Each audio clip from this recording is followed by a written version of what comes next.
नमस्कार, मैं अशोक कुमार पांडे और स्वागत है आपका टीसीएच पर। एक बार फिर से खाड़ी के अंदर जंग जैसे हालात बन गए हैं। अमेरिका ने हमला किया ईरान के ऊपर, ईरान ने पलटकर हमला किया और ये जो हमले हुए हैं कुवैत में, जॉर्डन में, बहरीन में, ये बड़े हमले हैं। इनका काफी इंपैक्ट हुआ है और फिलहाल तो लड़ाई रुकी हुई है। अमेरिका ने कहा कि हमको जो हमले करने थे हम कर चुके हैं। ईरान के अभी हमले जारी हैं, लेकिन लड़ाई रुक जाएगी ऐसा लगता है फिलहाल, लेकिन आगे कहां तक जाएगी कोई नहीं जानता। याद कीजिए, कल मैंने दो बातें कही थी। पहली बात तो यह कि अपाचे हेलीकॉप्टर, जिसको लेके कल का मैंने थंबनेल भी बनाया था, कल की हेडिंग भी रखी थी, मैंने कहा था कि अपाचे हेलीकॉप्टर का गिरना बेहद इंपॉर्टेंट है। और दूसरी बात, मैंने जहां पर अपनी बात खत्म की थी वहां पर कहा था कि हालात ऐसे हैं कि एक छोटी सी चिंगारी भी पूरी खाड़ी में, पूरा जो वो इलाका है मिडिल ईस्ट का, वहां पर जंग की शुरुआत कर सकती है, पूरे इलाके को जला सकती है। अपाचे हेलीकॉप्टर को लेकर वही हुआ। कल जब अपाचे हेलीकॉप्टर गिरने की खबर आई थी तो ट्रंप का जो बयान आया था, बहुत सिंपल सा बयान था। उसने कहा था कि हमारे दोनों पायलट बिल्कुल सेफ हैं, इसलिए चिंता की कोई बात नहीं है, कुछ टेक्निकल फॉल्ट हो सकता है। लेकिन थोड़ी देर बाद जब आर्मी ऑफिसर्स वगैरह से उसकी मीटिंग हो गई, उसके बाद जो बयान आता है उसमें उसने कहा कि हमारा एक अपाचे हेलीकॉप्टर ईरान ने गिरा दिया है और हम इसका बदला लेंगे, हमला करेंगे। अब अपाचे हेलीकॉप्टर इतना इंपॉर्टेंट क्यों है, इस बात को समझना जरूरी है। पहली बात तो यह कि अपाचे हेलीकॉप्टर की अगर आप कीमत देखेंगे तो यह कीमत जो है, यह 35 से लेकर 35 से लेकर $40 मिलियन में है, यानी बेहद महंगा जहाज है। और जिस ड्रोन से टकराकर, ईरान का कहना है कि हमारे ड्रोन से टकरा गया, अमेरिका का कहना है कि नहीं, इस ड्रोन से निशाना बनाकर मारा गया था, लेकिन जिस ड्रोन से टकराकर या निशाना लगकर यह गिरा है, शाहेद ड्रोन है वो। और ईरान का शाहेद ड्रोन 20 से 25 हजार डॉलर का बस पड़ता है, यानी 20 से 25 हजार डॉलर के सस्ते से ड्रोन से 35 से 40 मिलियन डॉलर का अपाचे हेलीकॉप्टर अमेरिका का गिरा दिया ईरान ने। यह बात ट्रंप के लिए बेहद झटके वाली है, अमेरिका के लिए बेहद झटके वाली है। इसकी वजह एक और है, हथियारों की तिजारत या हथियारों का जो व्यापार है, यह अमेरिका में एक बहुत बड़ा धंधा है। और अमेरिका के जिन हथियारों, जिन जहाजों की सबसे ज्यादा डिमांड है वर्ल्ड मार्केट में, वो अपाचे हेलीकॉप्टर हैं। पाकिस्तान ने भी अपाचे हेलीकॉप्टर खरीदा है और दुनिया के तमाम मुल्कों ने, ढेर सारे मुल्कों ने अपाचे हेलीकॉप्टर खरीदा है। इसलिए खरीदा है कि अब तक ये माना जाता था कि अपाचे हेलीकॉप्टर को कोई तोड़ नहीं सकता, कोई गिरा नहीं सकता, कोई ड्रोन, कोई मिसाइल अपाचे हेलीकॉप्टर को ट्रेस नहीं कर सकती, उसका नुकसान नहीं कर सकती, ये अब तक माना जाता था। और इसी वजह से वर्ल्ड मार्केट में इसकी जबरदस्त डिमांड थी। अब आप सोचिए कि जिन लोगों ने अपाचे हेलीकॉप्टर खरीदा होगा या जिनके दुश्मनों ने अपाचे हेलीकॉप्टर खरीदा होगा, मान लीजिए दो मुल्क अगल बगल हैं, एक मुल्क ने अपाचे हेलीकॉप्टर खरीदा, दूसरे को नहीं मिला, तो अब दूसरा क्या सोचेगा? दूसरा सोचेगा कि यार, इससे अच्छा है ईरान से शाहेद ड्रोन खरीद लेते हैं, अपाचे हेलीकॉप्टर को हम गिरा देंगे बड़े आसानी से। और जिसने अपाचे हेलीकॉप्टर खरीदा होगा वो सोच रहा होगा कि इतना महंगा हेलीकॉप्टर हमने खरीदा, फाइटर जेट जैसा हेलीकॉप्टर हमने खरीदा, लेकिन 20-25 हजार डॉलर का ड्रोन इसको गिरा देगा, तो यह खरीद सही थी कि नहीं थी? तो जो व्यापार है अमेरिका का, बिजनेस जो है, वो खतरे में आता है। पहले F-35 को गिराया था ईरान ने, अब अपाचे को गिराया, यानी जो उनके सबसे शानदार फाइटर जेट्स थे उनको ईरान अपने सस्ते ड्रोन से गिरा रहा है। यह अमेरिका के लिए बहुत बड़ा झटका है। अब कल जो हमले हुए हैं उनको आप देखिए। ईरान में जहां जहां इन्होंने हमले किए, इन्होंने बंदर अब्बास में हमला किया, केशम आइलैंड में किया, सिरिक काउंटी और जास काउंटी में हमला किया। और जो ही ये हमला किया, एयर डिफेंस भी एक्टिव हो गए थे। अब इसमें खास तौर पर सिरिक काउंटी में और जास काउंटी में बताया यह जा रहा है कि जो वाटर स्टोरेज फैसिलिटी थी, यानी जहां पानी इकट्ठा करके रखा जाता था, पीने का पानी इकट्ठा करके रखा जाता था, उन इलाकों पे हमला किया है। पीने का पानी वहां का खराब कर दिया है, उन टैंक्स को तोड़ दिया है जिससे पीने का पानी बह गया। तो अमेरिका पलट कर भी हमला करता है तो उसको सिविलियन टारगेट पहले नजर आते हैं। हालांकि बंदर अब्बास वगैरह में जो हमला किया गया है वो आर्मी, नेवी, इन सब के इलाकों पर हमला किया गया था। मीनाम में भी कुछ धमाकों की आवाज सुनी गई थी, तो ये हमले अमेरिका ने किए थे। और जैसा मैंने कहा था कि अब यह नहीं होगा कि अमेरिका हमला करेगा और ईरान खामोशी से बैठा रहेगा कि बातचीत चल रही है।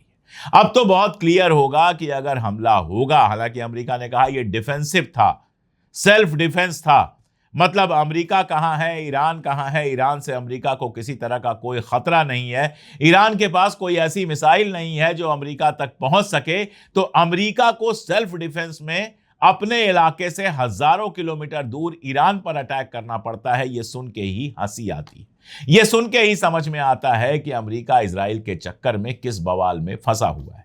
खैर, इसको आगे देखिए।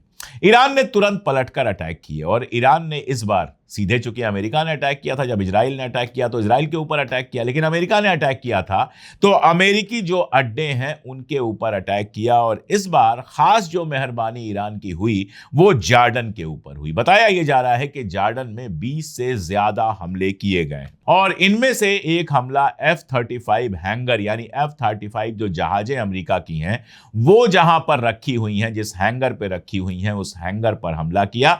और उसमें कितना नुकसान हुआ है अभी हमारे सामने नहीं आया, लेकिन जो वीडियोस आ रहे हैं वो बता रहे हैं कि इंपैक्ट तो हुआ है। इंपैक्ट का मतलब ये कि मिसाइलें जाकर गिरी तो हैं और ये बैलिस्टिक मिसाइलें थी। अगर ये बैलिस्टिक मिसाइलें निशाने पर गिरी हैं तो निश्चित तौर पर वहां जबरदस्त नुकसान हुआ होगा, जिसकी खबर हमको बाद में मिलेगी। इसके अलावा अगर आप देखें तो कुवैत में जो अल सालेम बेस है अमेरिका का, उसके ऊपर हमला हुआ है। वहां भी इंपैक्ट की तस्वीरें आई हैं, वीडियोस आई हैं, यानी वहां भी नुकसान हुआ है। और एक बड़ा हमला बहरीन में हुआ है, बहरीन का भी वीडियो आया है, स्क्रीन पर आपको दिखा देता हूं। यहां जो अमेरिका की 5th फ्लीट है, जिसको पहले ही ईरान बुरी तरह से तबाह कर चुका था, उसके ऊपर दोबारा हमला हुआ है और बड़ा हमला हुआ है। जो वीडियो आया है उसमें इंपैक्ट बिल्कुल साफ साफ दिखाई दे रहा है, यानी तीनों जगह पर अमेरिका का जबरदस्त नुकसान हुआ है। तो अगर 2 दिन देखें, अब ईरान का कहना है कि ड्रोन टकरा गया था, हमने जानबूझ के नहीं मारा, लेकिन अराक्ची साहब का जो बयान आया वो उससे भी ज्यादा इंटरेस्टिंग है। उन्होंने कहा कि अगर आपको सेफ रहना है, अगर आपको हिफाजत से रहना है तो हमारे इलाकों से बाहर चले जाइए। अगर हमारे इलाकों में रहेंगे तो आपकी हिफाजत की गारंटी हम नहीं ले सकते।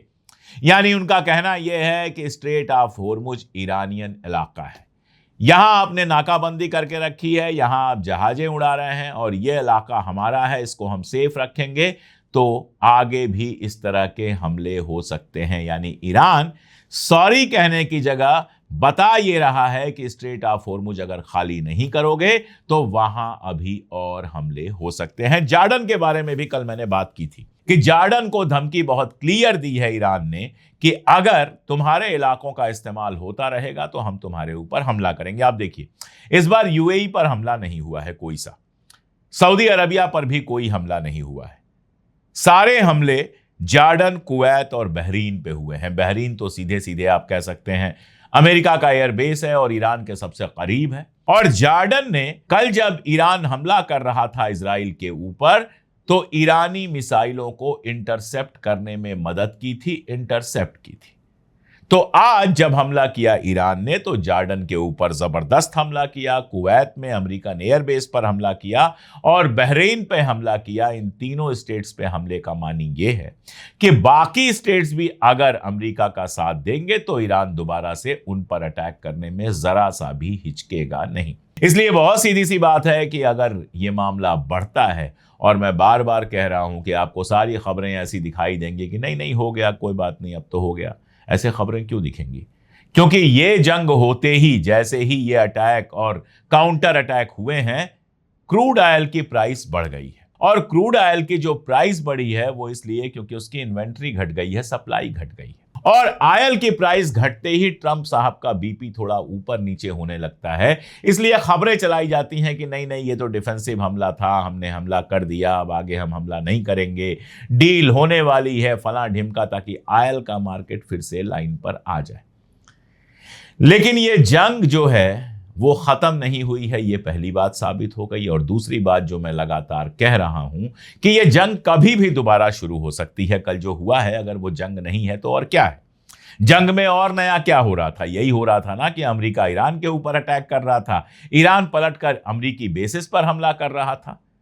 यही कल भी हुआ। तो ये जंग क्यों नहीं है? ये सीज फायर टूटना क्यों नहीं है? तो एक तरफ जंग चल रही है और एक तरफ बातचीत चल रही है। इस तरह से इस चीज को देखना चाहिए। अब जरा बातचीत का देखते हैं। वांस, जेडी वांस का एक बयान आया है। जेडी वांस को शुरू में माना जाता था और अब भी माना जाता है कि वो इस लड़ाई के खिलाफ है। उनका बयान आया है जिस बयान में कहते हैं कि समझौता 2-3-4 दिनों में भी हो सकता है, इसी हफ्ते में हो सकता है और महीनों लग सकते हैं। अब इस बयान का मानी समझने की कोशिश कीजिए, जो मैं लगातार आपसे कह रहा हूं। जो लोग लगातार मेरे वीडियोस देखते हैं उनको यह मानी समझ में आएगा, और जो लोग नहीं देखते हैं वो लोग चैनल को सब्सक्राइब करके वो बेल वाला जो बटन होता है अगर दबा देंगे तो मिडिल ईस्ट पर सबसे तेज ना सही लेकिन सबसे सही खबरें उनको भी लगातार मिलती रहेंगी। तो जेडी वांस के कहने का मानी क्या है? 3-4 दिन में भी समझौता हो सकता है और महीनों नहीं हो सकता। यही बात मैं कह रहा हूं कि समझौता हो जाए तब तो ठीक है, और अगर नहीं होगा, अगर जंग चलेगी तो ये 2-4 दिन में नहीं खत्म होगी, ये महीनों चलेगी। ये 6 महीने, साल भर तक जंग चल सकती है। ईरान ने कमर कसी हुई है कि अब की अगर जंग चलेगी तो हम बातचीत करने के लिए नहीं बैठेंगे, लंबी लड़ाई लड़ेंगे और महीनों की लड़ाई के बाद ही कोई समझौता होगा।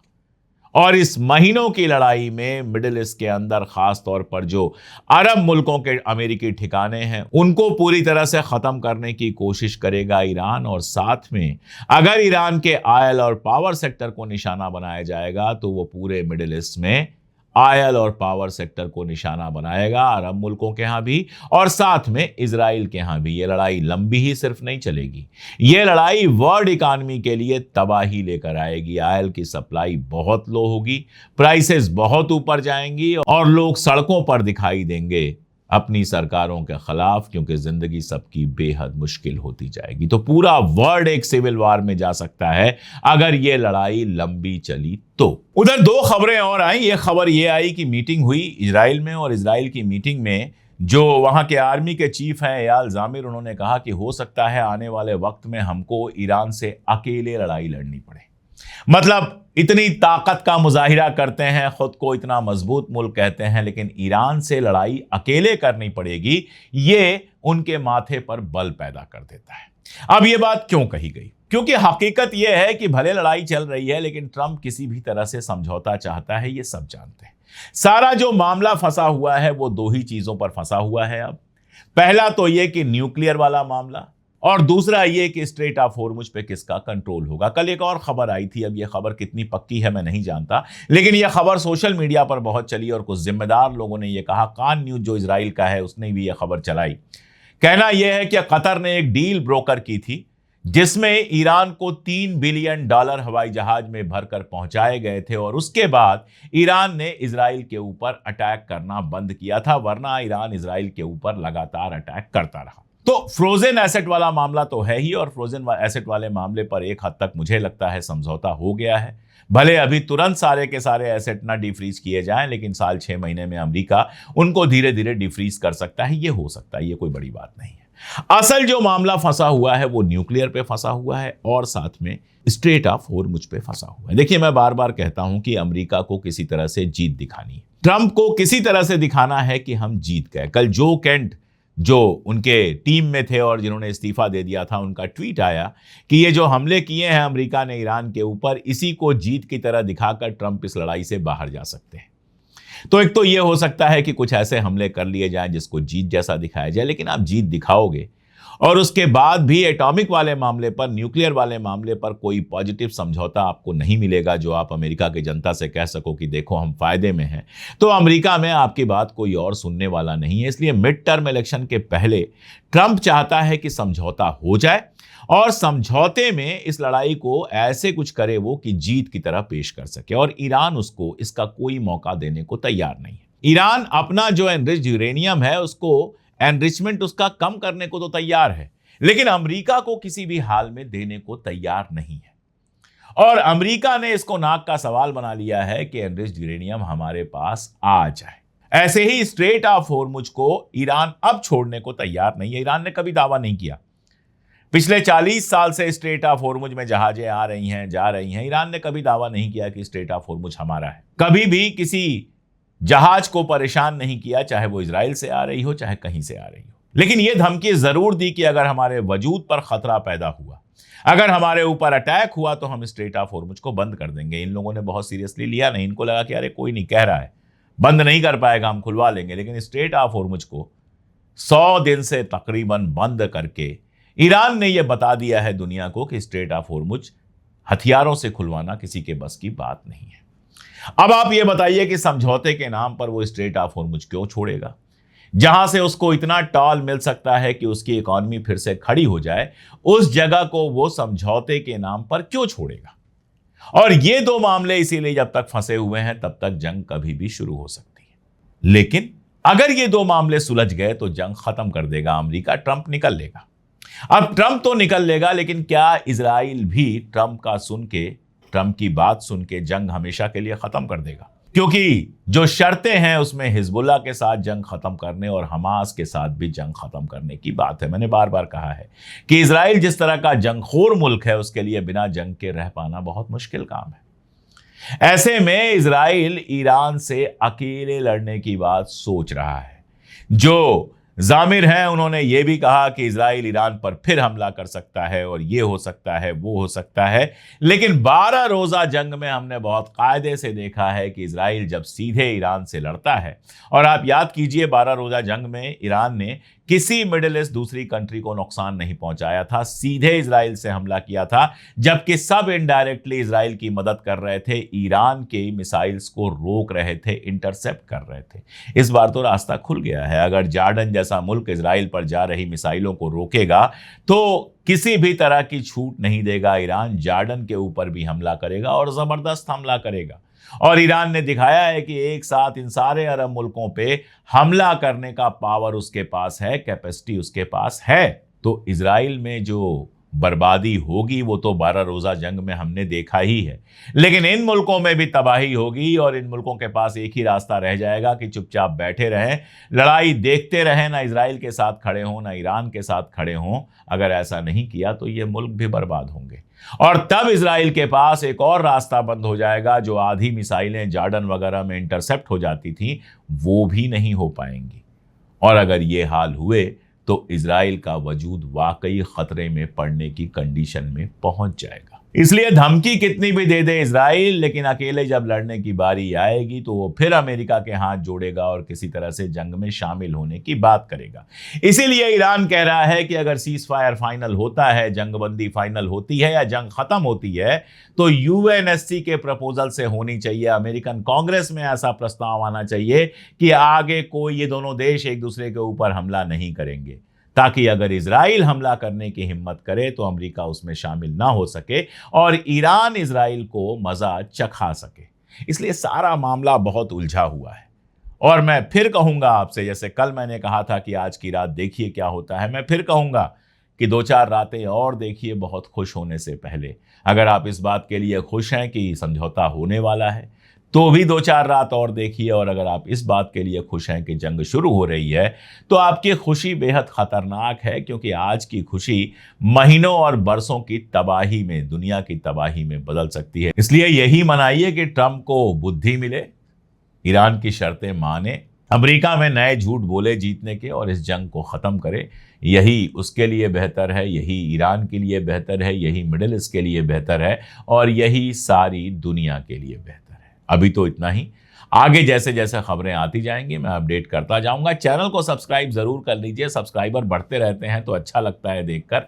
सब्सक्राइब कर लीजिए, जुड़े रहिए, लगातार खबरें तो देख ही रहे हैं, फिर सब्सक्राइब करने में क्या दिक्कत है। बहुत शुक्रिया।